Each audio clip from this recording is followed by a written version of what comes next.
দিন হোক বাবা চিন্তা করে না নিজের কষ্ট হবে নাকি কোনো দুর্ঘটনার শিকার হবে, চিন্তা করে না। বাবা এইভাবে দৌড়াদৌড়ি করতে থাকে।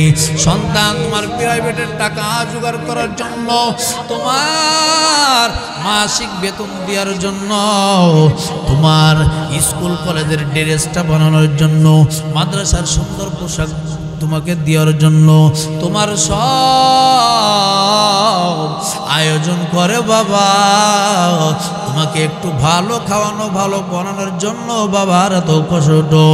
এর সন্তান তুমি যখন অসুস্থ হও, তুমি যখন দুর্বল হয়ে যাও, তুমি যখন কষ্টের মধ্যে থাকো, এই বাবা মা যায় নামাজের মধ্যে বসে কত কান্না করে। ওই কান্না সন্তান তোমারে দেখাইয়া দেখাইয়া কান্না করে না। সন্তান আমি আপনি যখন অসুস্থ হই, কোনো বিপদের মধ্যে পড়ে যায়, বাবা মা রবের দরবারে কত কান্না করে, যেই কান্না কিন্তু দেখা যায় না।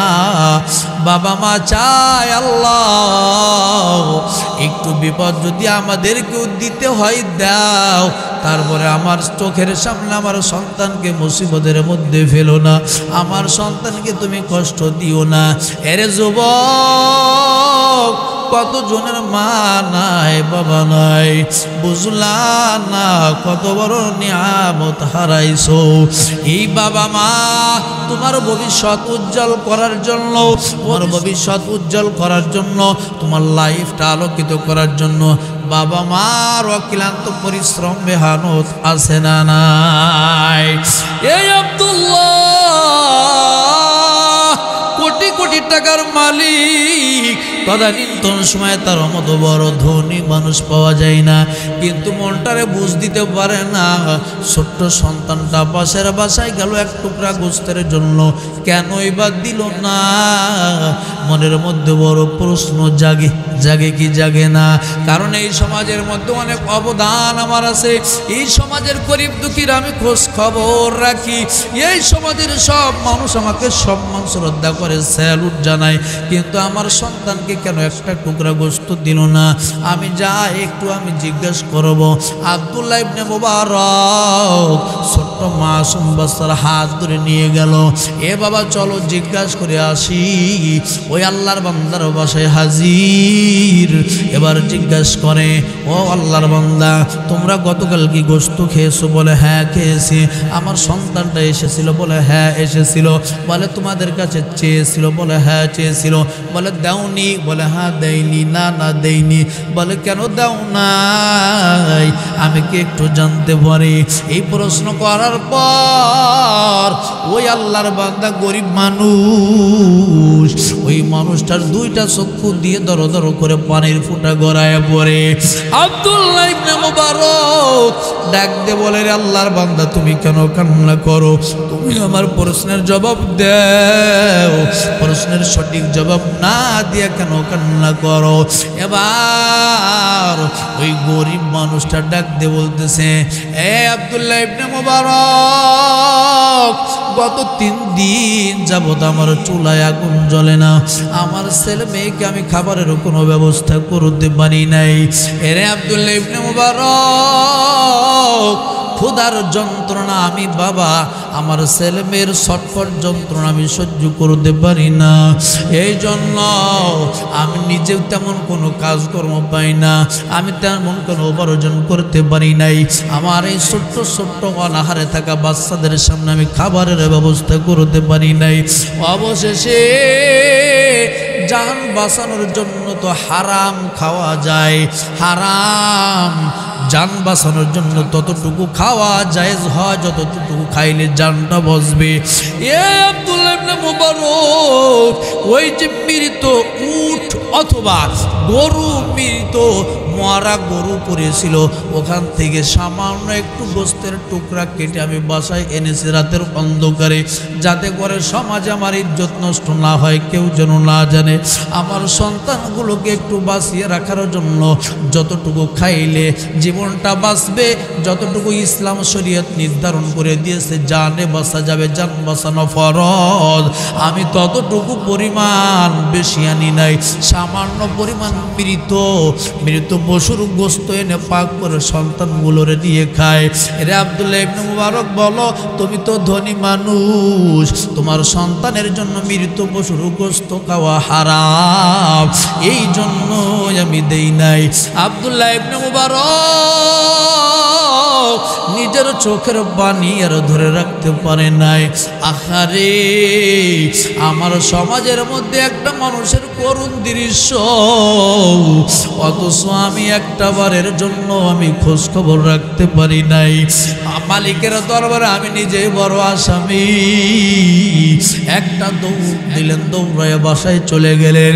বাসায় যাওয়ার পর এই হজ্জে বাইতুল্লাহ জিয়ারত করার জন্য যতগুলো টাকা জমা করে রেখেছিলেন সব টাকাগুলো নিয়া চোখের পানি ছেড়ে কান্দে আর দৌড়াই, কান্দে আর দৌড়াই ওই গরিব আল্লাহর বান্দার বাসায় হাজির।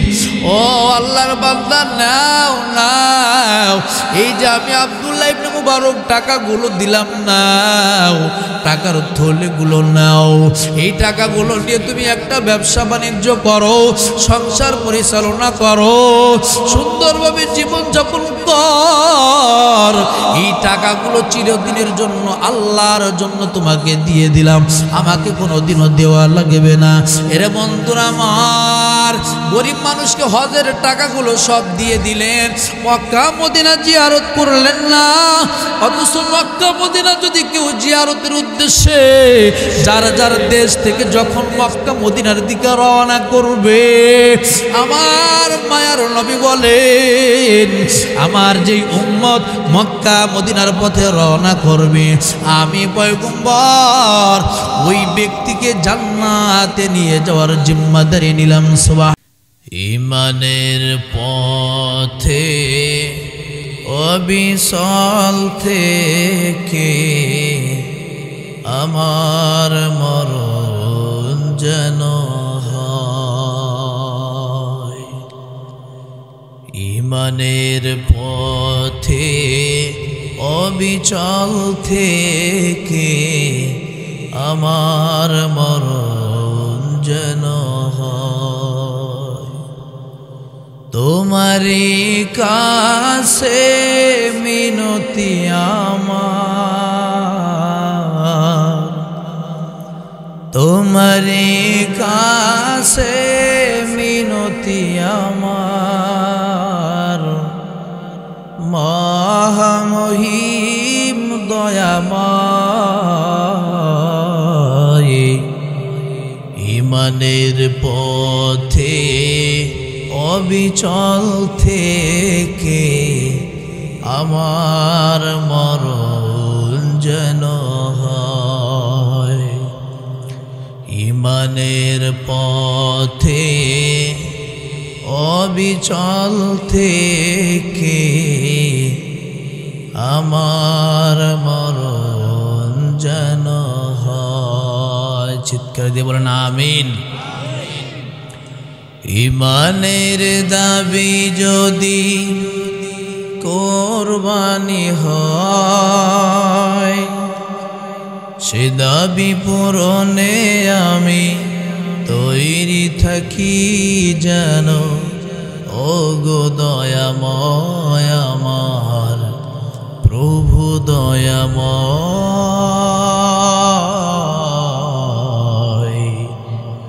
প্রভু দয়াময়। ঈমানের দাবি যদি কোরবানি হয়, সে দাবি পূরণে আমি তৈরি থাকি যেন। ও গো দয়াময় আমার প্রভু দয়াময়, ও গো দয়াময়। ঈমানের দাবি সে তো বসে থাকা নয়, ঈমানের দাবি হলো কিছু বিনিময়। ঈমানের দাবি সে তো বসে থাকা নয়, ইমানের দাবি হলো কিছু বিনিময়, সেই বিনিময় যদি কলিজার ঘাম হয়, সেই বিনিময় যদি কলিজার ঘাম হয়, সেই ঘাম দিতে আমি তৈরি থাকি যেন। ও গো দয়াময় আমার প্রভু দয়াময়,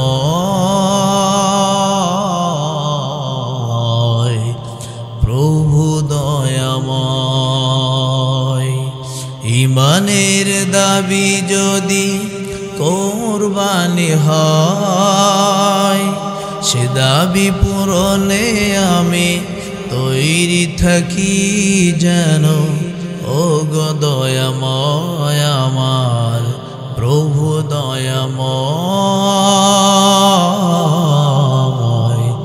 প্রভু দয়াময়। চিৎকার দিয়ে বলে আমিন। আমওয়াতুন গায়রু আহইয়াই ওয়া মা ইয়াশউরুনা আইয়ানা ইউবআসুন।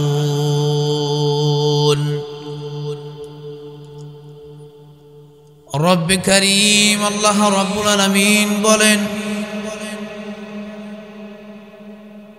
এ দুনিয়ার মানুষ, পৃথিবীবাসী শুনে নাও,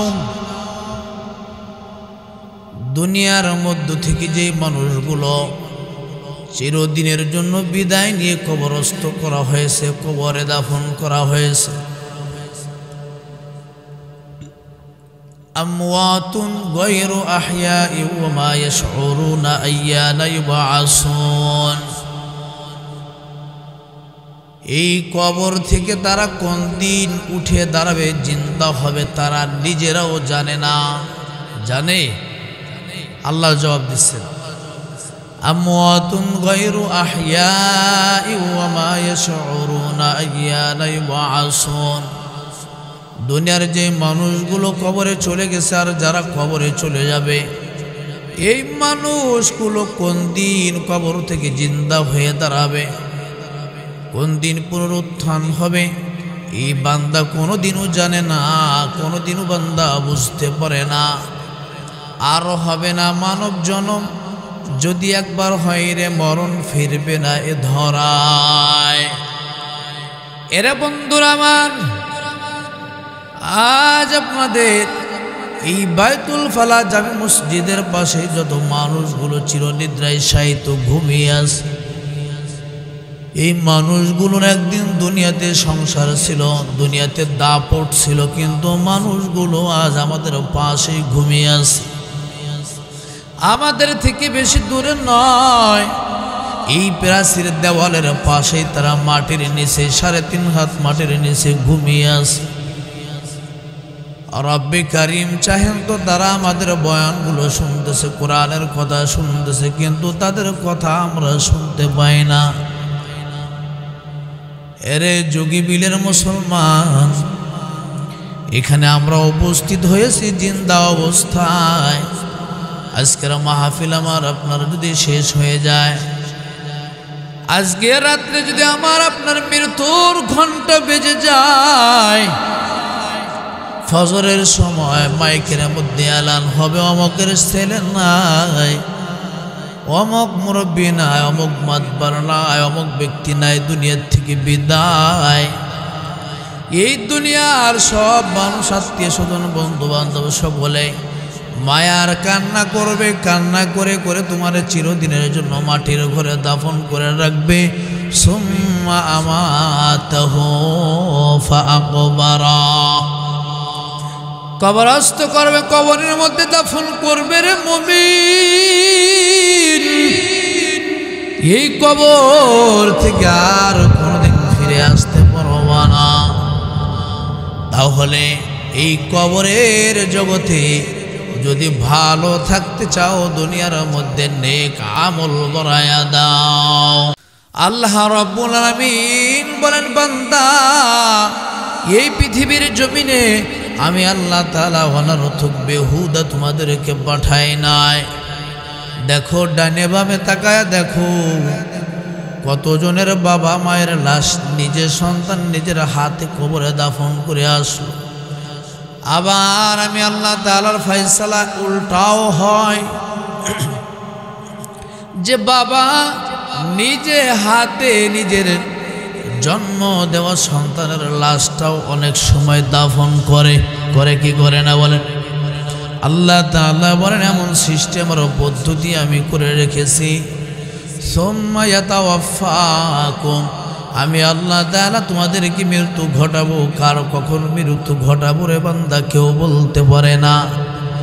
কাউকে আমি আল্লাহ তাআলা দীর্ঘ হায়াত দিই, আবার আমি আল্লাহ তাআলা কাউকে শৈশবে মৃত্যু দান করি। আমি রব্বে কারীম আল্লাহ কার কখন মৃত্যু দেব দুনিয়ার কেউ জানে না। আবার কবরে গেলে আর কোনোদিনও ফিরে আসবে না রে বন্ধুরা আমার। এই কবরস্থানে অনেকেই মনে করে কবরস্থানে গোরস্থানে মুর্দাগণ মাঝে মধ্যে কবরের মধ্যে ঘোরাফেরা করে, জিন্দা হয়ে চলাফেরা করে। না রে বন্ধু, না না না। মুর্দা ব্যক্তি কবরে যাওয়ার পরে কোনো মানুষের আর ভয় দেখায় না, কারণ কবরে সে নিজেই বড় অসহায়। না জানি এই কবরের মধ্যে আমার আল্লাহ আমার সঙ্গে কেমন ব্যবহার করবি, না জানি কবরের মধ্যে আমার মায়ার নবী রাহমাতুল লিল আলামিন এই পয়গম্বরের দিদার সাক্ষাৎ আমার হবে কিনা আমি জানি না। নবীর দিদার সাক্ষাৎ কবরে হওয়ার পরে নবীজিকে চিনব কিনা বড় পেরেশান। এ বন্ধু, আল্লাহ রাব্বুল আলামিন বলেন, দুনিয়ার মুমিন মুসলমান, দুনিয়াতে তোমাদেরকে পাঠাইলাম আনন্দ উল্লাস করার জন্য পাঠাই নাই। এই দুনিয়ার মধ্যে সংসার করবা এই জন্যই পাঠাই নাই। দুনিয়ার মধ্যে আনন্দ ফুর্তি করবা এই জন্যই আমি আল্লাহ পাঠাই নাই। এ দুনিয়ার মুমিন, আল্লাহ তাআলা বলেন, লিয়াবলুয়াকুম আইয়ুকুম আহসানু আমালা। আমি আল্লাহ তাআলা দুনিয়াটারে বানাইলাম পরীক্ষার হল। এই দুনিয়াতে যতদিন জীবিত থাকবা, মৃত্যু আসার আগ পর্যন্ত আমি রব্বে কারীমের দরবারে কুদরতি কদমে মাথা নত করবা। মৃত্যু আসার আগ পর্যন্ত নেক আমল বেশি বেশি করে করবা রে বান্দা। রব্বে কারীম বলেন, ওয়াবুদ রাব্বাকা হাত্তা ইয়াতিয়াকাল ইয়াকিন। এ বান্দা, ইবাদত করবা কতদিন?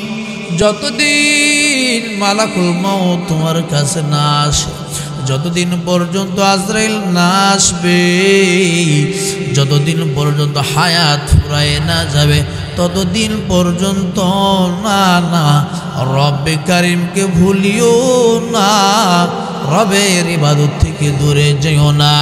ওই কবরে যদি একবার যাও, আফসোস করবা 2 রাকাত নামাজ পড়ার জন্য, কিন্তু সেই সুযোগ আর দেওয়া হবে না। ওই কবরে যদি একবার যাও, আর কোনদিন ভালো আমল করার সুযোগ আমার আল্লাহ আমাদেরকে দেবে না। এই জন্য দুনিয়ার বুক থেকে যতদিন হায়াত থাকে নেক আমল বাড়ায়া দিবা, নেক আমল বেশি বেশি করবা। এরে নজন যুবক, এই বয়সে এই যৌবনে গুনাহ করার প্রবণতা একটু বেশি থাকে, গুনাহ করার আকর্ষণ বেশি থাকে, কিন্তু রব্বে কারীমের ভয় অন্তরের মধ্যে ঢুকাইয়া গুনাহ পরিহার করবা, নেক আমল বাড়াইয়া দিবা। দুনিয়ায় চলতে ফিরতে যদিও গুনাহ হয়, রব্বে কারীমের দরবারে খাস দিলে তওবা করবা চোখের পানি ছেড়ে। রব্বে কারীম, ও যুবক মুরব্বী বাবা, তোমার জীবনের সব গুনাহগুলো মিটায়া দিবে। সুবহানাল্লাহ। ইল্লা মান তাবা ওয়া আমানা ওয়া আমিলা আমালান সালিহা ফাউলাইকা ইউবাদদিলুল্লাহু সাইয়্যাতিহিম হাসানাত। আল্লাহু আকবার বলেন। এ বন্ধুরা আমার, রব্বে কারীম বলেন যেই ব্যক্তি দুনিয়ার বুকে তওবা করবে, নেক কাজ করবে, আমল ঈমান আনবে, তওবা করবে, ঈমান আনবে, নেক কাজ নেক আমল করবে, রব্বে কারীম তওবাকারী বান্দার জীবনের গুনাহগুলো মোচন করে দিবেন। ওই গুনাহের শূন্য স্থানগুলো ইউবাদদিলুল্লাহু সাইয়্যাতিহিম হাসানাত, ওই শূন্য জায়গাগুলো আল্লাহ তাআলা নেক আমল দ্বারা পরিবর্তন করে দিবেন। সুবহানাল্লাহ। এ বন্ধুরা আমার, যুবক ভাই,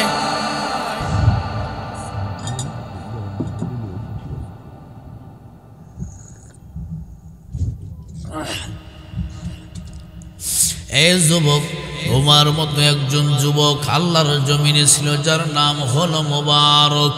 কি নাম বলেন? মোবারক নামের একটা যুবকের বাস্তব একটা ওয়াকিআত ঘটনা শোনায়।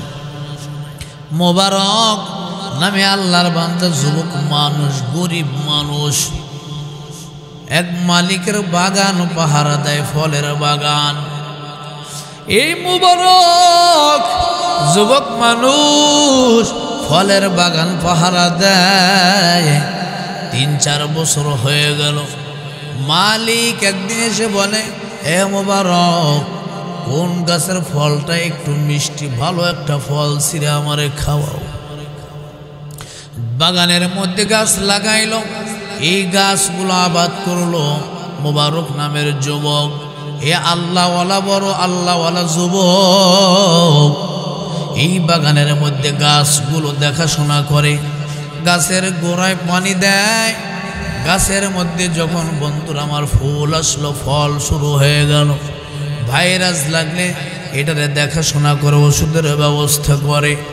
এ বন্ধুরা আমার, যখন নামাজের সময় হয়, মোবারক নামের যুবক তখন নামাজে মশগুল হয়, নামাজ আদায় করে। ওই বাগানের মালিকের কাজ বিন্দু পরিমাণ ফাঁকি দেয় না। যখন গাছে ফল আসলো, ফলগুলো পাকা শুরু করলো, মালিক একদিন এসে বলে, রে মোবারক, আমাকে একটু ফল খাওয়াও। মোবারক নামের যুবক একটা গাছ থেকে ফল পেরে মালিকের সামনে হাজির করলো। মালিক খেয়ে দেখে ফলটা বড়ই টক।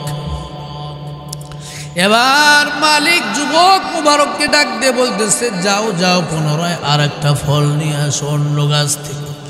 অন্য আরেকটা গাছ থেকে একটা ফল এনে দিল।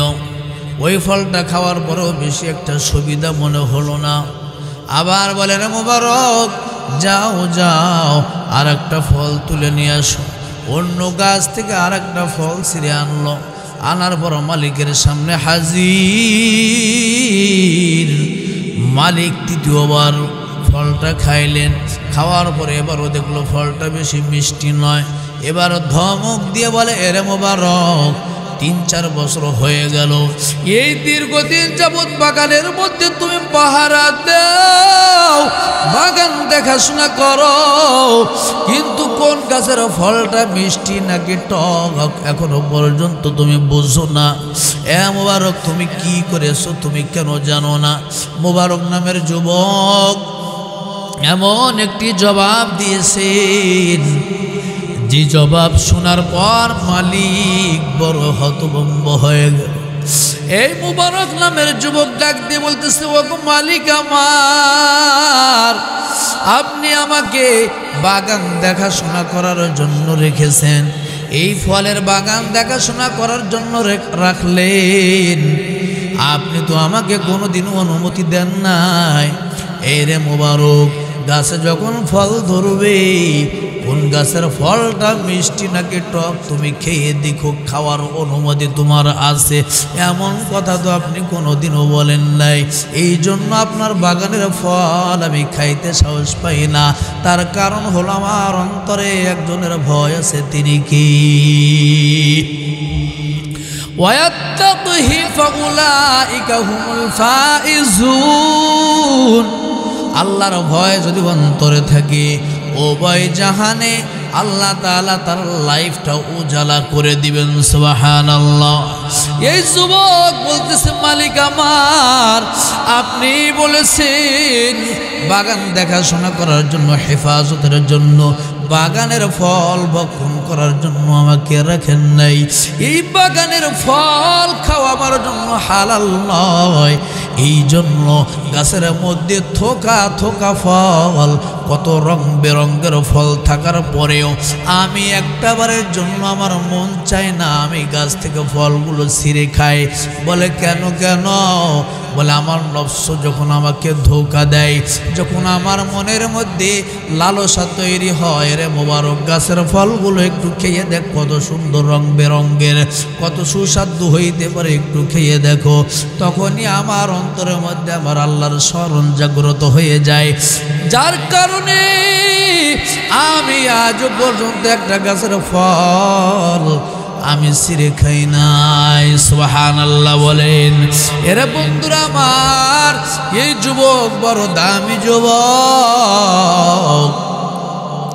এই যুবক ছিল তার মালিকের ক্রয় করা গোলাম, কিনা গোলাম ছিল, টাকা দিয়ে কিনা গোলাম ছিল।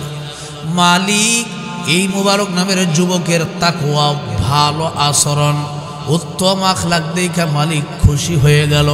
মালিক খুশি হইয়া বলে, রে মুবারক, তোরে আর গোলাম বানায় রাখবো না, তোর ব্যবহার, তোর তাকওয়া দেখে আমার বড় ভালো লাগে। যাও যাও, চিরদিনের জন্য তোরে আজাদ করে দিলাম, মুক্ত করে দিলাম, তুমি চলে যেতে পারো। সুবহানাল্লাহ বলেন। আপনাদের খারাপ লাগতেছে? কষ্ট হচ্ছে? বোঝার চেষ্টা করেন বন্ধুরা আমার। মুবারককে চিরদিনের জন্য আজাদ করে দেয়। মুবারক খুশি মনে মুক্ত হয়ে এখন বন্ধুরা আমার বিদায় নিয়ে চলে যায়। কিছু দূর অগ্রসর হওয়ার পর তার মালিক ডাক দিয়ে বলে, রে মুবারক, মুক্ত করে দিয়েছি, কিন্তু একটা দাবি তোমার কাছে আমার। বলে কি দাবি মালিক বলেন? বলে মুবারক, এখন আর মালিক বলবি না, তোরে তো আজাদ মুক্ত করে দিয়েছি, আমি তোমার মালিক ছিলাম, জোর হাত কইরা তোমার কাছে একটা দাবি করে, রে মুবারক, আমার দাবিটা তুমি ফিরাইয়া দিও না। মালিক জোর হাত করে চোখের মধ্যে পানি নিয়ে মুবারক নামেক যুবকের কাছে যখন হাত পেতে যখন বলতেছে, মুবারক রে, আমার দাবিটা প্রত্যাখ্যান করবো না, ফিরাইয়া দিও না। এ মালিক বলেন বলেন কি দাবি আপনার? ওই মালিক ডাক দিয়ে বলে, রে মুবারক, আমার বড় আশা এবং দিলের তামান্না, আল্লাহ তাআলা আমার ঘরে একটা নেককার বান্দি দিয়েছে, একটা কন্যা সন্তান আমাকে দিয়েছে। এই কন্যা সন্তান বিয়ের উপযুক্ত হয়েছে। আমি বাবা কোনোদিন আমার কন্যা সন্তানকে, আমার মেয়েকে কোনোদিন আমি বেপরদায় চলতে দেই নাই, কোনোদিন বেপরদা হয়ে চলাফেরা করে নাই, কোনোদিন পরপুরুষের সঙ্গে দেখা সাক্ষাৎ করে নাই, কথা বলে নাই। এরে মুবারক, আমার বড় দিলের মধ্যে ইচ্ছা তামান্না, আমি একজন সৎ যুবক, আল্লাহওয়ালা যুবক খুঁজতেছিলাম, যাকে আমার মেয়ের জামাই বানাবো। এ মুবারক, তুমি যদি রাজি থাকো বলো, দুনিয়ার ধন দৌলতের আমার কোনো প্রয়োজন নাই। আমি এমন একটা যুবক চাই, যেই যুবকের মধ্যে আমার আল্লাহর ভয় থাকবে। আল্লাহর ভয় যদি কারো অন্তরে থাকে, তার দ্বারা কখনো কোনো নাফরমানি আর গুনাহ হতে পারে না, কথা বলো ঠিক কিনা? আল্লাহর ভয় অন্তরে যদি থাকে, সে কখনো চুরি করতে পারে না, সে কখনো ডাকাতি করতে পারে না, সে কখনো মানুষ খুন করতে পারে না, সে কখনো মানুষের সম্পদ নষ্ট করতে পারে না, সে কখনো মানুষের জমি দখল করতে পারে না। আল্লাহর ভয় অন্তরে থাকলে সে কখনো মানুষের নামে মিথ্যা মামলা দিতে পারে না, মানুষকে নিয়ে ষড়যন্ত্র করতে পারে না, মিথ্যা সাক্ষী সে কখনো দিতে পারে না। তার দ্বারা দেশ ও জাতি সমাজের মানুষ উপকৃত হবে, না হয়তো ক্ষতি হবে না। চিৎকার দিয়ে বলো ঠিক কিনা? এ মুবারক, এমন একটা যুবক খুঁজে পাওয়া বড় মুসিবত। খুঁজে পাওয়ার মুশকিল। তুমি রাজি হও রে মোবারক, মনটা খারাপ করবি না, আমার হাতটা ফেরাইয়া দিবা না রে যুবক। তখন মোবারক রাজি হয়ে যায়। আমার আল্লাহ গোটা পৃথিবীর মানুষকে ডাক দিব, ও পৃথিবীবাসী শোনো, একটু নজর দিয়ে তাকায়া দেখো, যদি ভিতরে তাকওয়া থাকে, অন্তরের মধ্যে আমি আল্লাহর ভয় যদি থাকে, আমি রব্বে কারিম, আমি আল্লাহ তাআলা তার রিজিক আর ইজ্জত কোথা থেকে বাড়ায়া দেব, বান্দা নিজে কখনো কল্পনাও করতে পারে না। কথা বলেন ঠিক কিনা? রব্বে কারিম আল্লাহ বলেন, ওয়ারযুকহু মিন হাইসু লা ইয়াহতাসিব। এ বান্দা তোর অন্তরটা তাকওয়া দ্বারা সুশোভিত করো, অন্তরের মধ্যে তুমি তাকওয়া দিয়ে আলোকিত করো, আল্লাহর ভয় অন্তরে রাখ, তোর রিজিক সম্মান ইজ্জত বাড়ায় দেওয়ার মালিক আমি আল্লাহ। কিভাবে তোর পদ পদবি বাড়ায়া দিব, কিভাবে তোর রিজিকে বরকত দিব, কিভাবে তোর উন্নতি করে দেব, বান্দা তুই কখনো কল্পনা করতে পারবি না। অনেক সময় আমাদের গ্রামগঞ্জে দেখা যায় বাবা মুরব্বী মানুষ অনেক কষ্ট করে সংসার পরিচালনা করে, তার ঘরের গরিব মানুষ, তার ঘরের দুইটা ছেলে কিংবা একটা ছেলে, আল্লাহ তাআলা ভালো একটা চাকরি, ভালো একটা লাইন ধরায় দেয়, এমনটা হয় কি হয় না? হঠাৎ করে গরিব মানুষের সন্তান বিদেশ যায় ভালো পরিবেশে ভালো পজিশনে যাওয়ার পর মোটা অঙ্কের বেতনের ব্যবস্থা আল্লাহ করে দেয়, এমনটা হয় কি হয় না? হঠাৎ করে আল্লাহ তাআলা দেখে যে কোনো একদিক থেকে আল্লাহ তাআলা উন্নতি দিয়ে দেয়। রব্বে কারীম বলেন, ওয়ারযুকহু মিন হাইসু লা ইয়াহতাসিব। হে বান্দা, আমি আল্লাহ তোর ধারণার বাহির থেকে রিজিকের ব্যবস্থা করব, কিন্তু আমি আল্লাহ একটা জিনিস চাই, ওই জিনিসটা হলো তোর কাছে টাকা চাই না, পয়সা চাই না, ধন দৌলত জায়গা জমি চাই না, আমি আল্লাহ একটা জিনিস তোর কাছে চাই, ওই জিনিসটা হইল আমি আল্লাহ রে দুনিয়ায় কখনো ভুলিও না। আল্লাহ বলেন, আমি আল্লাহকে ভুলিও না। এই জবান আমি আল্লাহ দিলাম, এই জবান দিয়ে আমি আল্লাহ তাআলার নামের জিকির করবি, এই জবানে তাসবিহ পাঠ করবি, সালাত আদায় করবি, কোরআন তেলাওয়াত করবি। এর বান্দা, আমি আল্লাহর ছেলে নাই, মেয়ে নাই, আমি আল্লাহর মা নাই, বাবা নাই, এগুলোর কোনো প্রয়োজন আমি আল্লাহ তাআলার নাই।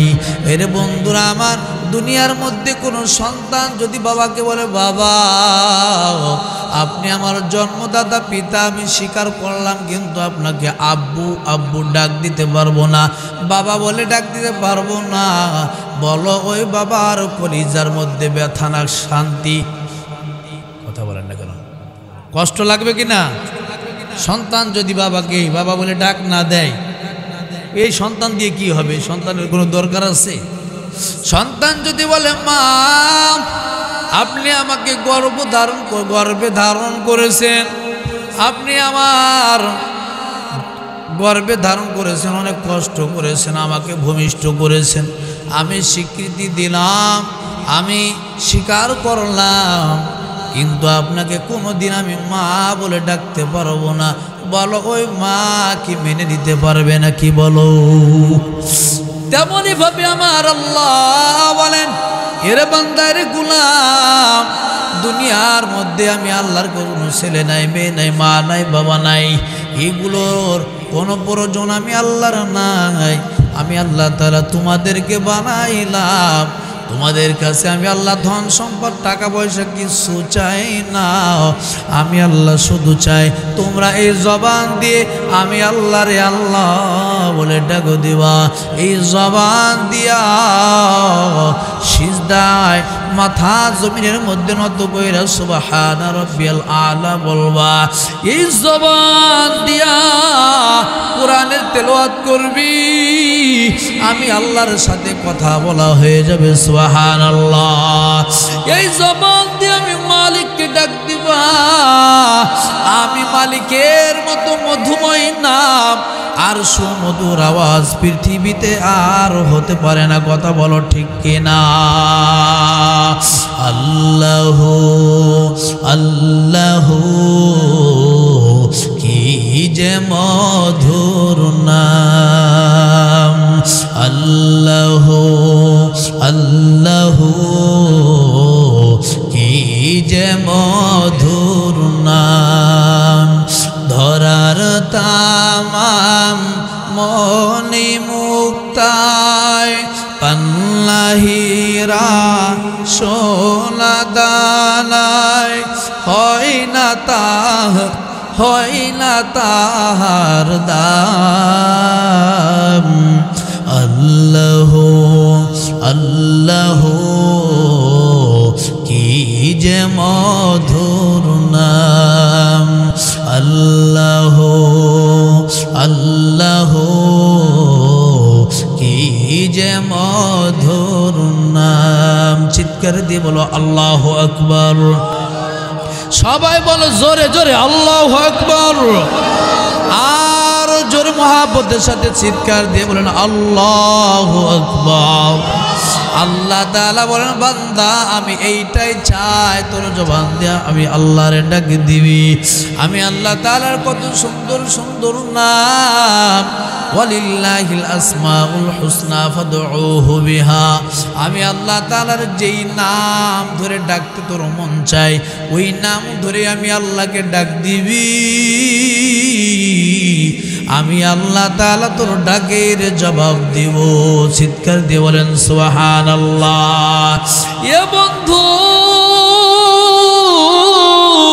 ওই যে মুবারক নামের যুবক তাকওয়া থাকার কারণে আল্লাহ তাআলা তার রিজিকের দরজা এমন ভাবে খুলে দিলেন যে মালিকের গোলাম ছিলেন, টাকা দিয়ে কেনা ক্রয় করা গোলাম, ওই গোলামকে আল্লাহ তাআলা মালিকের মেয়ের জামাই বানায়া দিলেন। সম্পদের মালিক আল্লাহ তাআলা বানায় দিলেন। এই ফকির থেকে ধনী বানানো আমার আল্লাহর জন্য কঠিন না সহজ? জোরে বলেন সহজ না কঠিন? এ বন্ধু সিলেটের মুসলমান আবার কোটিপতি ধনী থেকে রাস্তার ফকির বানানো এটা আমার আল্লাহর জন্য সহজ না কঠিন? জোরে বলেন সহজ না কঠিন? তাহলে বন্ধুরা আমার এই দুনিয়া অর্জন করতে যাইয়া আমার আল্লাহকে কেন ভুলিয়া যাও? আমার আল্লাহকে ভুলিলে মরণ হাসর কবর পুলসরাতে সব জায়গায় মুসিবতের কোনো সীমা থাকবে না। এর বন্ধুরা আমার এই মুবারক নামের যুবক গোলাম থেকে মালিকের মেহমান হয়ে গেল, আত্মীয়তার বন্ধনে আবদ্ধ করে দিলেন। কে? জোরে বলেন কে? শুধু তাই নয়, রব্বি কারীমের মেহেরবানিতে তাদের বিবাহ সম্পন্ন হয়ে গেল। এবার তাদের ঔরসজাত সন্তান, ওই ঘরে আল্লাহ তাআলা একটা পুত্র সন্তান দান করলেন যার নাম হলো আব্দুল্লাহ। কি নাম? ওই যে মুবারক মালিকের মেয়েকে বিবাহ করলো, ওই ঘরে আল্লাহ তাআলা একটা পুত্র সন্তান দিয়েছে, সন্তানটার নাম রেখেছে আব্দুল্লাহ। কি নাম রেখেছেন বলেন? রব্বে কারীমের কাছে সব থেকে দুইটা নাম বেশি প্রিয়। এক নাম্বার আব্দুল্লাহ, দুই নাম্বার হলো আব্দুর রহমান। এই দুইটা নাম রব্বে কারীমের কাছে সব থেকে প্রিয়। এই মুবারক নিজের সন্তানের নাম রাখলেন আব্দুল্লাহ। ওই দিন থেকে সন্তানের এখনো পর্যন্ত পৃথিবীর মানুষ সন্তানকে এতটাই চিনে রে বন্ধুরা আমার, সন্তানকে আব্দুল্লাহকে বড় জগৎ বিখ্যাত বড় আলেম বানাইলেন। এই আব্দুল্লাহর নামের সঙ্গে বাবার নামটা যুক্ত করে বলা হয় আব্দুল্লাহ ইবনে মুবারক রহমাতুল্লাহি আলাইহি। নাম শুনেন নাই? আব্দুল্লাহ ইবনে মুবারক রহমাতুল্লাহির নাম শুনেন নাই? এই সেই আব্দুল্লাহ ইবনে মুবারক রহমাতুল্লাহি আলাইহির সন্তান আব্দুল্লাহ। শুধু বাবার তাকওয়ার কারণে, খোদা ভীতির কারণে খোদা বিরুদ্ধার কারণে, তাকওয়ার কারণে আল্লাহ তাআলা তার ঔরসজাত সন্তান, এত বড় একটি সন্তান দান করলেন, যেই সন্তানের সাথে বাবার নামও আজ পৃথিবীবাসী কত ইজ্জতের সাথে উচ্চারণ করে, আব্দুল্লাহ ইবনে মুবারক। নাম শুনেছেন কি না? রব্বে করিম তাদের কবরকে জান্নাতের টুকরা বানায় দেন, বলেন আমিন। এরে বন্ধুরা আমার, এই আব্দুল্লাহ ইবনে মুবারক এত বড় ধনী, টাকা পয়সার কোনো অভাব নাই। বাবা মুবারক যদিও গোলাম ছিলেন, আল্লাহ তাআলা ধনী মানুষের মেহমান বানায় দিলেন। এর থেকে বন্ধুরা আমার, আব্দুল্লাহ ইবনে মুবারক তিনি কম ধনী নয়, টাকা পয়সা কোনো কিছুর অভাব ছিল না কোনো দিক থেকে। বন্ধুরা আমার, এই আব্দুল্লাহ ইবনে মুবারক তিনি একবার হজে যাবেন, হজ করার জন্য রওনা করবেন, টাকা পয়সা গুছাইলেন। এ বন্ধুরা আমার, হঠাৎ করে কেমন যেন একটি কান্নার আওয়াজ শোনা যায়। বলে কান্নার আওয়াজ কার? বলেন নিজের সন্তানের কান্নার আওয়াজ। বলে এই কান্নার আওয়াজ কেন?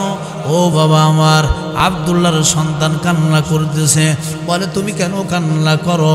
বলে কান্না করি এই জন্য, পাশের বাসায় গোশত পাক করা হলো, গোশ রান্না করা হলো, আমি ওখানে গেলাম, যাওয়ার পর আমি ছোট্ট মানুষ, ও বাবা, ওই পাশের বাসায় আল্লাহর বান্দা তার স্ত্রী সন্তানাদের সবাইকে লইয়া গোশ দিয়ে ভাত খায়। আমি এমন সময় হাজির, আমি কতবার তাদের কাছে এক টুকরা গোশত চাইলাম, ও বাবা আমার একটা টুকরা গোশত আমার হাতের মধ্যে দেই নাই, আমার গোশত পরাণে চায়। এই জন্য আমার মনটা বড় খারাপ, আমার চোখের কোটায় পানি, ছোট্ট বাচ্চা, বাবার দিল ভেঙে গেছে, বাবার অন্তরটা কেমন জন্য চুরমার হয়ে গেছে। তার কারণ পৃথিবীর মধ্যে বাবা যারা হয়েছেন, বাবা নিজে কম খাইলে দুঃখ লাগে না, বাবা নিজে একটু কম দামি পোশাক পরলে দুঃখ লাগে না, কিন্তু নিজের চোখের সামনে নিজের ছেলে মেয়ে কষ্ট করলে বাবার কলিজা মানে না। কথা বলো ঠিক কিনা? এই দুনিয়ার মধ্যে এর যুবক বাবাকে চিল্লা না, বাবা কত বড় একটা নিয়ামতের নাম। বাবা রাত দিন পরিশ্রম করে, এত খাটাপিটা করে, কষ্ট করে। বাবা কিসের জন্য করে জানো? দিন নাই রাত নাই, রোদ্রে পুরো অনেক সময় বৃষ্টিতে ভিজে কত কষ্ট আর মেহনত করে একটাই কারণ, এর সন্তান তোরে একটু ভালো পোশাক পরিচ্ছদে পরিধান করানোর জন্য, এর সন্তান তোমার একটু ভালো খাবারের ব্যবস্থা করার জন্য, এ সন্তান তোর স্বপ্ন পূরণ করার জন্য বাবার জীবনটার বাবা বিলীন করে দেয়। রাত নেই দিন নেই, কোথায় গেলে দুইটা টাকা উপার্জন করা যায় বাবা দৌড়ায়, পাগলের মতো সেই দিকে দৌড়ায়। কোন ব্যবসায় গেলে একটু লাভবান হওয়া যাবে ওই দিকে দৌড়ায়। রাত হোক দিন হোক বাবা চিন্তা করে না নিজের কষ্ট হবে নাকি কোনো দুর্ঘটনার শিকার হবে, চিন্তা করে না। বাবা এইভাবে দৌড়াদৌড়ি করতে থাকে। সন্তান তোমার প্রাইভেটের টাকা জোগাড় করার জন্য, তোমার মাসিক বেতন দেওয়ার জন্য, তোমার স্কুল কলেজের ড্রেসটা বানানোর জন্য, মাদ্রাসার সুন্দর পোশাক তোমাকে দেওয়ার জন্য, তোমার সব আয়োজন করে বাবা। তোমাকে একটু ভালো খাওয়ানো, ভালো বানানোর জন্য বাবার এত কষ্ট। এর সন্তান তুমি যখন অসুস্থ হও, তুমি যখন দুর্বল হয়ে যাও, তুমি যখন কষ্টের মধ্যে থাকো, এই বাবা মা যায় নামাজের মধ্যে বসে কত কান্না করে। ওই কান্না সন্তান তোমারে দেখাইয়া দেখাইয়া কান্না করে না। সন্তান আমি আপনি যখন অসুস্থ হই, কোনো বিপদের মধ্যে পড়ে যায়, বাবা মা রবের দরবারে কত কান্না করে, যেই কান্না কিন্তু দেখা যায় না। বাবা মা চায় আল্লাহ একটু বিপদ যদি আমাদেরকেও দিতে হয় দাও, তারপরে আমার চোখের সামনে আমার সন্তানকে মুসিবতের মধ্যে ফেলো না, আমার সন্তানকে তুমি কষ্ট দিও না। এরে যুবক কত জনের মা নাই বাবা নাই, বুঝলা না কত বড় নিয়ামত হারাইছো। এই বাবা মা তোমার ভবিষ্যৎ উজ্জ্বল করার জন্য, ভবিষ্যতে তুমি যেন উন্নতি হতে পারো করা না লাগে, তোমার জন্য ভবিষ্যৎ জমা করে রাখার জন্য, তোমার ভবিষ্যৎ উজ্জ্বল করার জন্য, তোমার লাইফটা আলোকিত করার জন্য বাবা মার অক্লান্ত পরিশ্রম মেহনত আছে না নাই? এই আব্দুল্লাহ কোটি কোটি টাকার মালিক, তদানীন্তন সময় তার মতো বড় ধনী মানুষ পাওয়া যায় না, কিন্তু মনটারে বুঝ দিতে পারে না। ছোট্ট সন্তানটা পাশের বাসায় গেল এক টুকরা গোস্তের জন্য, কেনই বা দিল না? মনের মধ্যে বড় প্রশ্ন জাগে, জাগে কি জাগে না? কারণ এই সমাজের মধ্যে অনেক অবদান আমার আছে, এই সমাজের গরিব দুঃখীর আমি খোঁজ খবর রাখি, এই সমাজের সব মানুষ আমাকে সম্মান শ্রদ্ধা করে, স্যালুট জানায়, কিন্তু আমার সন্তানকে কেন একটা টুকরা গোশত দিল না? আমি যাই একটু আমি জিজ্ঞেস করব। আব্দুল্লাহ ইবনে মুবারক ছোট্ট মাসুম বাচ্চার হাত ধরে নিয়ে গেল, এ বাবা চলো জিজ্ঞাসা করে আসি। ওই আল্লাহর বান্দার বাসায় হাজির, এবার জিজ্ঞাসা করে, ও আল্লাহর বান্দা তোমরা গতকাল কি গোশত খেয়েছো? বলে হ্যাঁ খেয়েছি। আমার সন্তানটা এসেছিল? বলে হ্যাঁ এসেছিল। বলে তোমাদের কাছে চেয়েছিল? বলে হ্যাঁ চেয়েছিল। বলে দাওনি? বলে হ্যাঁ দেয়নি। না না দেয়নি। বলে কেন দাও নাই? আমি কি একটু জানতে পারি? এই প্রশ্ন করার পর ওই আল্লাহর বান্দা গরিব মানুষ, ওই মানুষটার দুইটা চক্ষু দিয়ে দর দর করে পানির ফোঁটা গড়ায় পড়ে। আব্দুল্লাহ ইবনে মুবারক ডাক দে বলে, রে আল্লাহর বান্দা তুমি কেন কান্না করো? তুমি আমার প্রশ্নের জবাব দাও, প্রশ্নের সঠিক জবাব না দিয়ে কেন কান্না করো? এবার ওই গরিব মানুষটা ডাক দে বলতেছে, এ আব্দুল্লাহ ইবনে মুবারক গত 3 দিন যাবত আমার চুলায় আগুন জ্বলে না, আমার ছেলে মেয়েকে আমি খাবারের কোনো ব্যবস্থা করতে পারি নাই। এরে আব্দুল্লাহ ইবনে মুবারক ক্ষুধার যন্ত্রণা আমি বাবা, আমার ছেলে মেয়ের ছটফট যন্ত্রণা আমি সহ্য করতে পারি না, এই জন্য আমি নিজেও তেমন কোনো কাজকর্ম পাই না, আমি তেমন কোনো উপার্জন করতে পারি নাই। আমার এই ছোট্ট ছোট্ট অনাহারে থাকা বাচ্চাদের সামনে আমি খাবারের ব্যবস্থা করতে পারি নাই। অবশেষে জান বাঁচানোর জন্য তো হারাম খাওয়া যায়, হারাম জান বাঁচানোর জন্য ততটুকু খাওয়া জায়েজ হয় যতটুকু খাইলে জানটা বসবে। এ আব্দুল্লাহ ইবনে মুবারক ওই যে মৃত উট অথবা গরু, মৃত মরা গরু পড়েছিল, ওখান থেকে সামান্য একটু গোস্তের টুকরা কেটে আমি বাসায় এনেছি রাতের অন্ধকারে, যাতে করে সমাজে আমার ইজ্জত নষ্ট না হয়, কেউ যেন না জানে। আমার সন্তানগুলোকে একটু বাঁচিয়ে রাখার জন্য যতটুকু খাইলে জীবনটা বাঁচবে, যতটুকু ইসলাম শরীয়ত নির্ধারণ করে দিয়েছে জানে বাঁচা যাবে, জান বাঁচানো ফরজ, আমি ততটুকু পরিমাণ বেশি আনি নাই। সামান্য পরিমাণ মৃত পশুর গোস্ত এনে পাক করে সন্তানগুলোরে দিয়ে খায়। এরে আব্দুল্লাহ ইবনে মুবারক বলো, তুমি তো ধনী মানুষ, তোমার সন্তানের জন্য মৃত পশুর গোস্ত খাওয়া হারাম, এই জন্য আমি দেই নাই। আব্দুল্লাহ ইবনে মুবারক নিজের চোখের পানি আর ধরে রাখতে পারে নাই। আহারে, আমার সমাজের মধ্যে একটা মানুষের করুণ দৃশ্য, অথচ আমি একটা বারের জন্য আমি খোঁজ খবর রাখতে পারি নাই। মালিকের দরবারে আমি নিজেই বড় আসামি। একটা দৌড় দিলেন, দৌড়ায় বাসায় চলে গেলেন। বাসায় যাওয়ার পর এই হজ্জে বাইতুল্লাহ জিয়ারত করার জন্য যতগুলো টাকা জমা করে রেখেছিলেন সব টাকাগুলো নিয়ে চোখের পানি ছেড়ে কান্দে আর দৌড়াই, কান্দে আর দৌড়াই ওই গরিব আল্লাহর বান্দার বাসায় হাজির। ও আল্লাহর বান্দা, নাও নাও, এই যে আমি আব্দুল্লাহ ইবনে মুবারক টাকাগুলো দিলাম, নাও টাকার থলেগুলো নাও।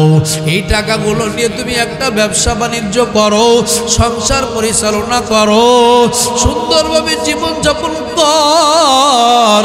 এই টাকাগুলো চিরদিনের জন্য আল্লাহর জন্য তোমাকে দিয়ে দিলাম, আমাকে কোনোদিনও দেওয়া লাগবে না। এরে বন্ধুরা আমার, গরিব মানুষকে হজের টাকাগুলো সব দিয়ে দিলেন, মক্কা মদিনা জিয়ারত করলেন না। অথচ মক্কা মদিনা যদি কেউ জিয়ারতের উদ্দেশ্যে যারা যারা দেশ থেকে যখন মক্কা মদিনার দিকে রওনা করবে, আমার মায়ার নবী বলেন, আমার যেই উম্মত মক্কা মদিনার পথে রওনা করবে, আমি পয়গম্বর ওই ব্যক্তিকে জান্নাতে নিয়ে যাওয়ার জিম্মাদারি নিলাম। সুবহানাল্লাহ। যেই উম্মত মক্কা মদিনা জিয়ারতের জন্য, হজ্জে বাইতুল্লাহ জিয়ারত করার জন্য রওনা করবে, এই উম্মত যদি পথিমধ্যে যদি মৃত্যুবরণ হয়ে যায়, মক্কা মদিনায় পৌঁছাতে পারে না, সফর হালাতে মৃত্যু হয়ে গেল, এমনকি মক্কা মদিনার জমিনে মৃত্যু হয়ে গেল, এই উম্মতকে জান্নাতে নেওয়ার জিম্মাদারি আমি নবী নিলাম। সুবহানাল্লাহ। দেখিনি তবু এই দুটি চোখে, তুমি আসো এই অন্তরে, ঘুমিয়ে আসো দূর মদিনায়, ঘুমিয়ে আসো দূর মদিনায়, জগৎকে আলো করে। হে রাসূল তোমায় মনে পড়ে, তোমায় মনে পড়ে, দেখিনি তবু এই দুটি চোখে। দেখেছি নবীজিকে, কিন্তু তারপরে নবীর প্রতি অন্তরে ভালোবাসা আছে না নাই? দেখি কার কার আছে, নারায় দেখবে। আল্লাহ তাআলা নবীর প্রেমে আমাদেরকে কবুল করেন, বলেন আমিন।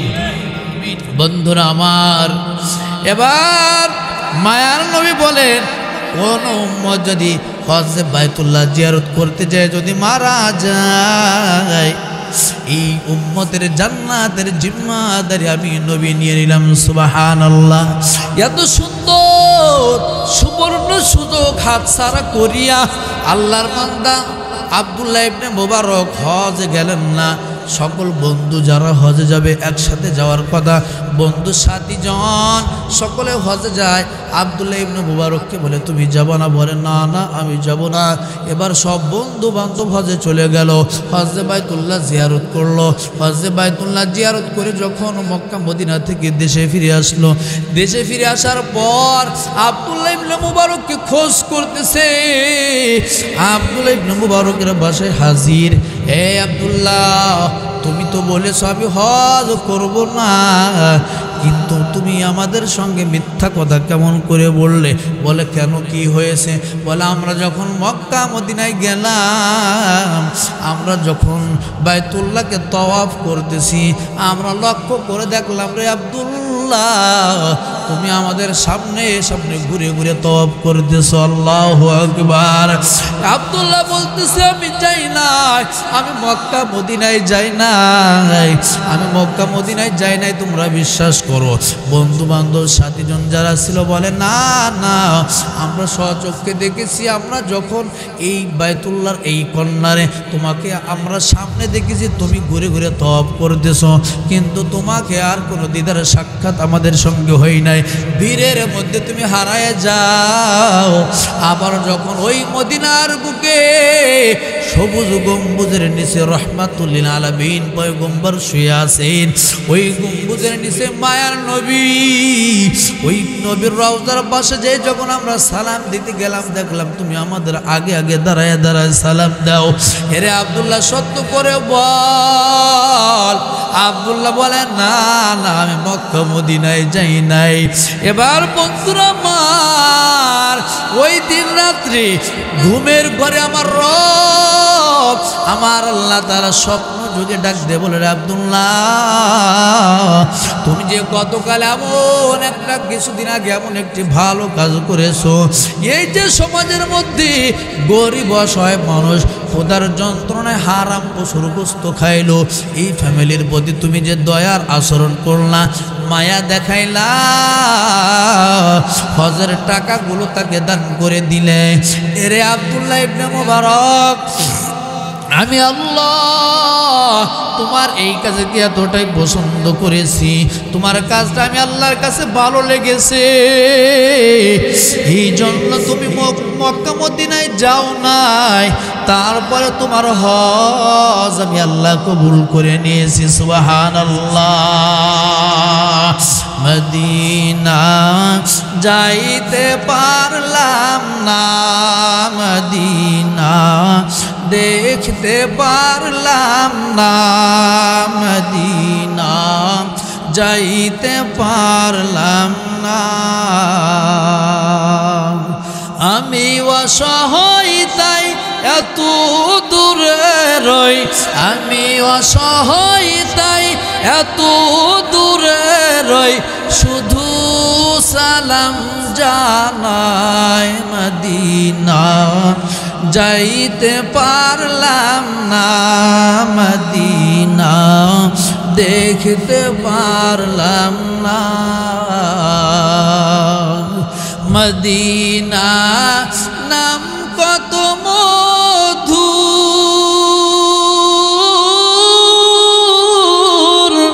মদিনা আর যে কত দূর,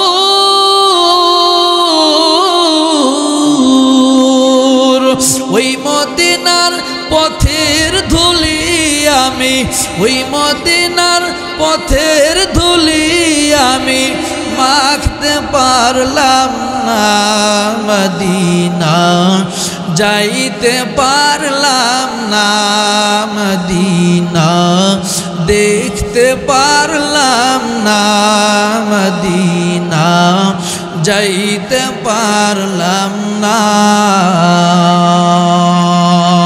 রব্বে কারীম জীবনে একবার হইল মক্কা মদিনা জিয়ারতের তৌফিক দান করেন, চিৎকার দিয়ে বলেন আমিন।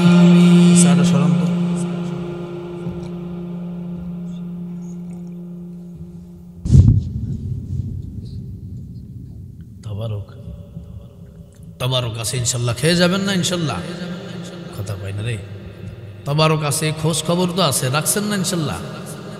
পাবলিক অন্য খোঁজ খবর রাখুক আর না রাখুক, তবারক থাকলে এই খোঁজ খবর থাকেই, এটা মিস্টেক হওয়ার সুযোগ নাই।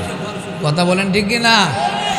কারণ তবারক ওটাও তো তবারক মানে মুবারক, ওটাও তো বরকত, বরকতি সিন্নি, বরকতি খাবার, এটা তো খেয়ে যেতে হবে। কথা বলেন ঠিক কি না?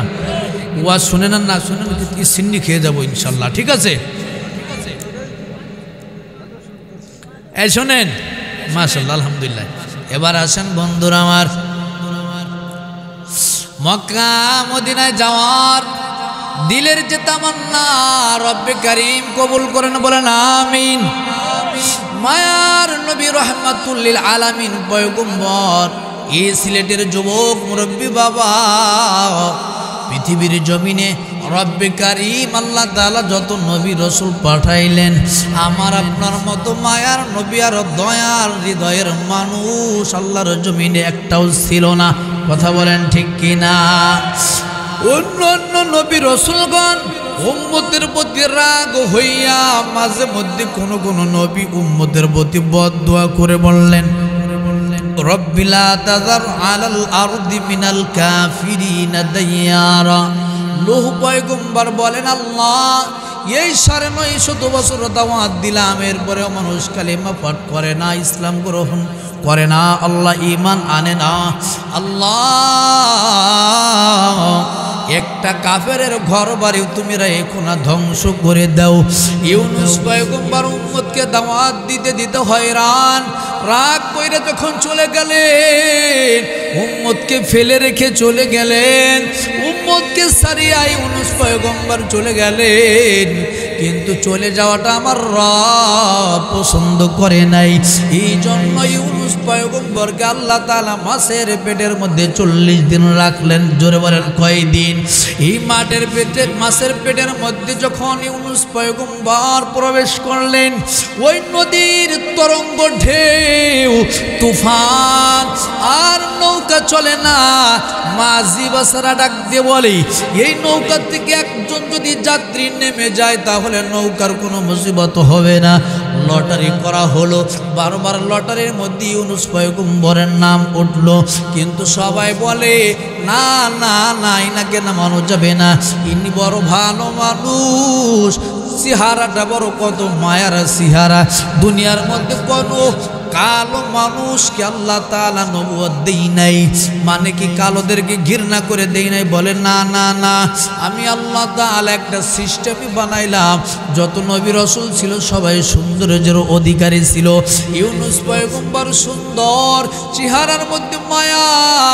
নৌকার যত যাত্রী ইউনুস পয়গম্বরকে তিনার নাম বারবার লটারিতে থাকার পরও তাকে নদীতে ফেলতে রাজি নয়। ইউনুস পয়গম্বর দেখলেন, আমি একার জন্য যদি নৌকার যাত্রী সবাই ডুবে মরে, না না না, এটাও ঠিক হবে না। নিজে যখন নদীর মধ্যে ঝাঁপ দিলেন, আমার আল্লাহ তাআলা বলেন, সমুদ্রের মাছ যাও যাও, আমার পয়গম্বর এই সমুদ্রের মধ্যে ঝাঁপ দিল, তোমার পেটের মধ্যে তুমি তাকে যত্ন সহকারে রাখো। আমার আল্লাহ বলেন, মাছ আমার পয়গম্বর ইউনুসের একটা পশম যেন হজম না হয়। আল্লাহু আকবার বলেন। এর বন্ধুরা আমার, ইউনুস পয়গম্বর মাছের পেটের মধ্যে চলে গেলেন। যাওয়ার পর মাছ সমুদ্রের অতল গভীর চলে গেল। এই অতল গভীরে যাওয়ার পরে 3টা অন্ধকারে ঢেকে গেল। এক অন্ধকার হলো দুনিয়ার অন্ধকার, 2 নম্বর পানির অন্ধকার, 3 নম্বর মাছের পেটের অন্ধকার। 3 অন্ধকার নিমজ্জিত পয়গম্বর ইউনুস আলাইহিস সালাতু ওয়াস সালাম। এ বন্ধুরা আমার, ইউনুস পয়গম্বর মাছের পেটে থাকা অবস্থায় সমুদ্রের অতল গভীরে যখন পৌঁছাইলেন, তখন দেখে চতুর্দিক থেকে গুনগুন গুনগুন করে আওয়াজ। আওয়াজটা অন্য কোনো আওয়াজ নয়, এই আওয়াজটা হলো ওই সমুদ্রের নিচে যত পাথরের কণাগুলো, যত ঝিনুক যাহা কিছু ছিল, সব কিছু আমার আল্লাহর নামের তাসবিহ পাঠ করতেছে, আমার আল্লাহর নামের জিকির করতেছে। লা ইলাহা ইল্লাল্লাহ, জোর লা ইলাহা ইল্লাল্লাহ, লা ইলাহা ইল্লাল্লাহ, লা ইলাহা ইল্লা আনতা সুবহানাকা ইন্নী কুনতু মিনাজ জালিমিন। ইউনুস পয়গম্বর দেখলেন, এই কঠিন মুসিবত থেকে বাঁচার উপায় একমাত্র আমার রব আল্লাহ ছাড়া কেউ উদ্ধার করতে পারবে না। 40 দিন যাবত ওই মাছের পেটের মধ্যে ইউনুস পয়গম্বর কার নামের জিকির করেছিলেন? জোরে বলেন, কার নামের জিকির? এর বন্ধুরা আমার, এই নবীগুলো উম্মতের প্রতি অতিষ্ঠ হইয়া এমন আচরণ করেছেন, কিন্তু আমার আপনার নবী রহমাতুল লিল আলামিন পয়গম্বর মেরাজের রজনীতে আমার আল্লাহ আমার আপনার নবীকে দাওয়াত দেন। বিদায়ের সময় আমার নবীকে আমার আল্লাহ তাআলা সালাম জানাই, আসসালামু আলাইকা আইয়ুহান নাবিয়্যু ওয়া রাহমাতুল্লাহি ওয়া বারাকাতুহু। আমার আল্লাহ আমার নবীর সালাম দেয়, কিন্তু আমার নবীর মনটা বড় বেজার, মনটা বড় মলিন। বলে, কেন কেন ও বন্ধু, তোমার মনটা বেজার কেন? নবী বলে, আমার একার উপরে, আমি নবীর উপরে শান্তি রহমত বরকত বর্ষণ হবে না না না। আসসালামু আলাইনা ওয়া আলা ইবাদিল্লাহিস সালিহিন। আমার উম্মতের মধ্যে যে উম্মতগুলো নেককার আমালে সালেহ করবে, তাদের মধ্যে রহমত বরকত আর শান্তি বর্ষিত হোক। সুবহানাল্লাহ। আমার মায়ের নবী নবী 7 আসমান ভেদ করে আরশ আজিমে রবের দিদারে সেখানে যাওয়ার পর বিশেষ সাক্ষাৎ আল্লাহর সঙ্গে রবের সঙ্গে দিদার মুলাকাত। সেখানে যাওয়ার পর আমার আপনার মতো গুনাহগার উম্মতকে আমার নবীজি ভুলে নাই। এই পৃথিবীর জমিনে নবীজি যখন মক্কা ছেড়ে তায়েফেও গেলেন দাওয়াত দিতে, যে তায়েফের মানুষ হয়তো আমাকে একটু বুঝবে, আমার সঙ্গে ভালো আচরণ করবে, নবী বুক ভরা আশা লইয়া তায়েফের জমিনে গেলেন। তায়েফে যাওয়ার পর তায়েফবাসী তাকে রক্তাক্ত করেছে। নবীজি ওই তায়েফের জমিনে বারবার রক্তমাখা শরীরে বারবার জমিনের মধ্যে পড়ে যান। নবীর সফর সাথী রে বন্ধুরা আমার, যায়েদ ইবনে হারেসা নবীর সফর সাথী, নবীর মালক পুত্র, চিৎকার দিয়ে কান্নার আওয়াজ, কান্না করে আর বলে তায়েফবাসী রে, তোদের যদি মারতে মন চায় আমাকে মেরে ফেলো, আমাকে রক্তাক্ত করো, তারপর আমার নবীকে মারিও না। নবীর রক্তমাখা দেহ দেখি আসমানের মালিক সহ্য করতে পারে নাই। আল্লাহ রাব্বুল আলামিন ফেরেশতা পাঠিয়ে দিলেন। ফেরেশতা এসে বলে, নবী গো, আপনি শুধু অনুমতি দেন, এই পাহাড়ের চাপা দিয়ে তায়েফবাসীদেরকে ধ্বংস করে দিব। নবীজি রক্তমাখা শরীরে আবার কান্না শুরু করে দিলেন আর বলেন, আল্লাহ মাই দুনিয়া মে লানতুন নেহি, আমি দুনিয়ার মধ্যে আমি কারো জন্য বিপদ হইয়া আযাব গজব হইয়া আসি নাই। আমার কারণে তায়েফের মানুষ পাহাড়ের চাপাকে ধ্বংস হয়ে যাবে, না না না, আমি এমনটা চাই না। রক্তাক্ত করেছে যেই নবীকে জখম খাওয়ার পর আমার নবী উম্মতের ধ্বংস চাই নাই, উম্মতের জন্য দোয়ার ব্যবস্থা করলেন আর বললেন, আল্লাহ এই তায়েফের মানুষ আমারে চিনে না, হয়তো আগামী প্রজন্ম আমি নবীকে জীবন প্রাণ দিয়ে ভালোবাসবে। ওগো নবী আমার, আমি আল্লাহ তাআলা আপনার দিলটা যতটা মায়া দিয়ে বানাইলাম, এতটা মায়ার দিল অন্য কোনো মানুষে দেই নাই। আল্লাহ বলেন, ফাবিমা রাহমাতিম মিনাল্লাহি লিনতা লাহুম ওয়ালাউ কুনতা ফাযযান গালিযাল কলবি লানফাদ্দু মিন হাওলিক। হে বন্ধু আমার, আপনার অন্তরটা আমি এতটা মায়া দিয়ে বানাইছি, এতটা রহমের দিল আমি আল্লাহ তাআলা দিয়ে আপনারে বানাইলাম, যার কারণে মানুষগুলো আপনাকে ভালোবাসে, আপনার চতুর্পাশে ভিড় জমায়। ওগো নবী আমার, আপনি যদি উম্মতের সঙ্গে খারাপ আচরণ করতেন, উম্মতগুলো আপনার পাশে কখনো আসতো না। আপনার দয়ার আচরণ, আপনার চরিত্র মাধুর্যে মুগ্ধ হইয়া অগ্নি পূজকের সন্তান, মূর্তি পূজকের সন্তান, আপনি নবীর চরিত্রে মাধুর্যে মুগ্ধ হইয়া স্বেচ্ছায় কালিমা পয়রা মুসলমান হয়ে যায়। সুবহানাল্লাহ। এর একটি বাস্তব একটি হাদিস শোনাই, বলবো একটা হাদিসের ঘটনা বলবো। এর বন্ধুরা আমার, মায়ার নবী রাহমাতুল লিল আলামিনের চরিত্র মাধুর্যে মুগ্ধ হইয়া এই যে মানুষগুলো যে কালিমা পয়রা তার ধর্ম সেইরা নবীর পক্ষে আসে, এই বিষয়ে একটা বাস্তব একটা সত্য সহিহ হাদিস শোনাই। বন্ধুরা আমার, মায়ার নবী রাহমাতুল লিল আলামিন পয়গম্বর একবার একদল মর্দে মুজাহিদ পাঠাইলেন নজদের দিকে। নজদের জমিনে একদল মর্দে মুজাহিদ পাঠাইলেন। এই মর্দে মুজাহিদ তারা যুদ্ধের জন্য নজদের জমিনে গেলেন। ওখানে একজন মানুষ, বনু হানিফা গোত্রের একজন মানুষ, যার নাম হলো সুমামা ইবনে উসাল, তাকে গ্রেফতার করলো। তাকে ধরে নবীর দরবারে হাজির মদিনায় নিয়ে এসেছে। মদিনার মসজিদে নববীর বাইরে খুঁটির সঙ্গে তাকে রশি দিয়ে বেঁধে রেখেছে। মায়ার নবী রাহমাতুল লিল আলামিন দেখলেন এ তো মুশরিক, ইসলামের দুশমন, আমি নবীর জানের দুশমন। নবীজি এক পা দু পা করে কদম বাড়াইয়া ওই বনু হানিফা গোত্রের ওই যে গ্রেফতার করা হলো যেই ব্যক্তি, যার নাম হলো সুমামা ইবনে উসাল, তার কাছে নবীজি আসলেন।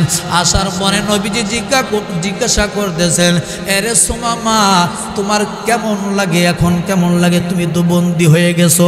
সুমামা নবীর চেহারা দেখলেন, নবীর চেহারার মধ্যে কোনো রাগ নাই।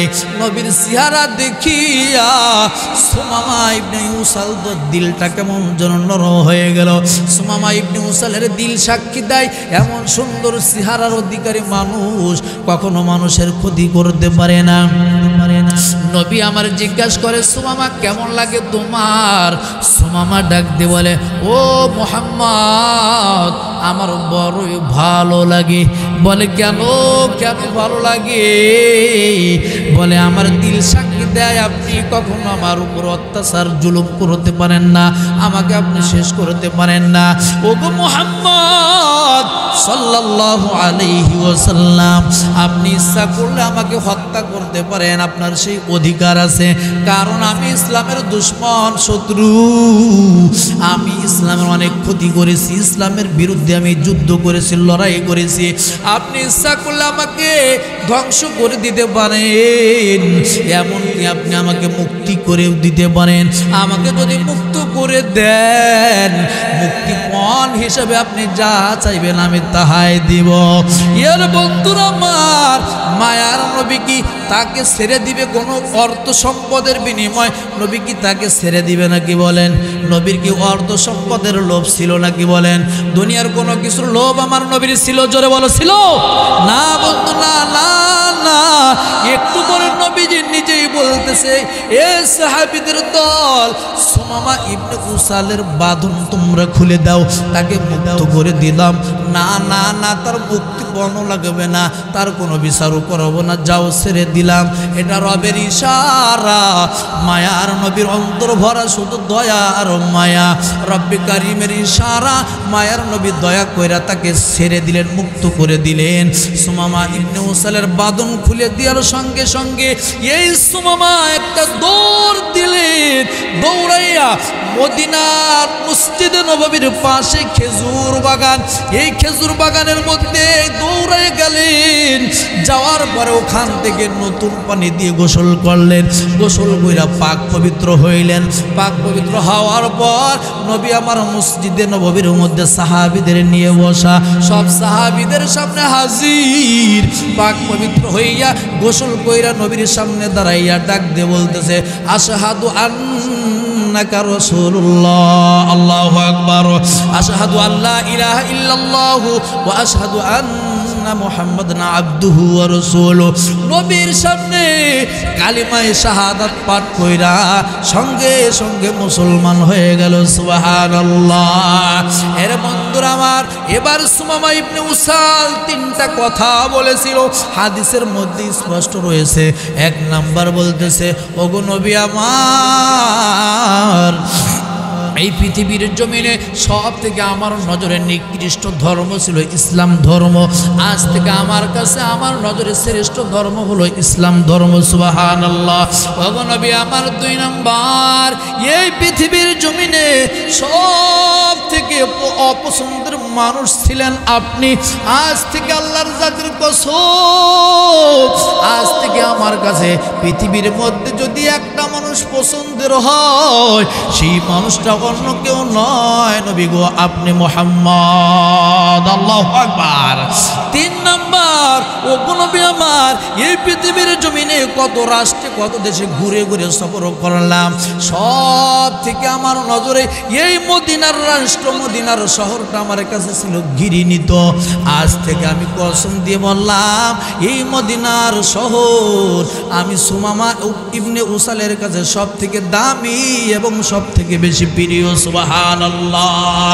কুদরত কি তামাশা है, मदीना की गोलेमी, जन्नत की नमूना है मदीना की गोलेमी।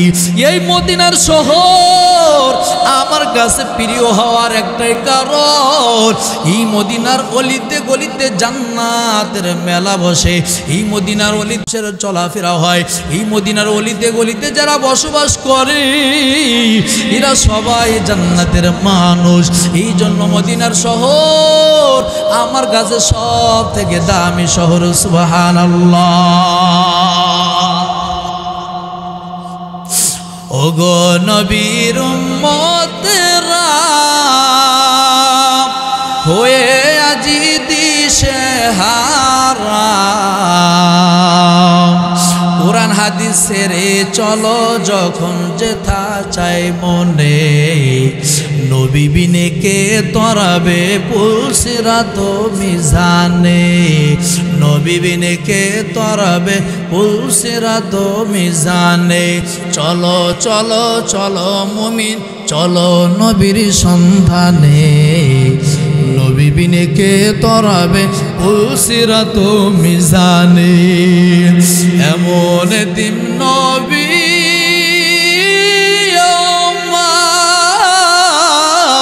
আমার পিতা মাতা নাই যে তাহার,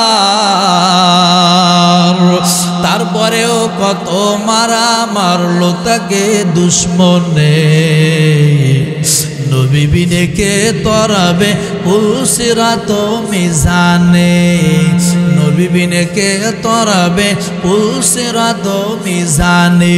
চলো চলো চলো মুমিন চলো নবীর সন্ধানে, নবী বিনে কে তরাবে পুলসিরাত মিজানে, নবী বিনে কে তরাবে পুলসিরাত মিজানে। চিৎকার দিয়ে বলো ঠিক কিনা? রব্বে কারিম আল্লাহ ওই নবীর আদর্শ আমাদের জীবনে বাস্তবায়ন এবং ওই নবীর ভালোবাসা আমাদের অন্তরের মধ্যে আল্লাহ তাআলা ঢুকায়ে দেন। চিৎকার দিয়ে বলেন আমিন।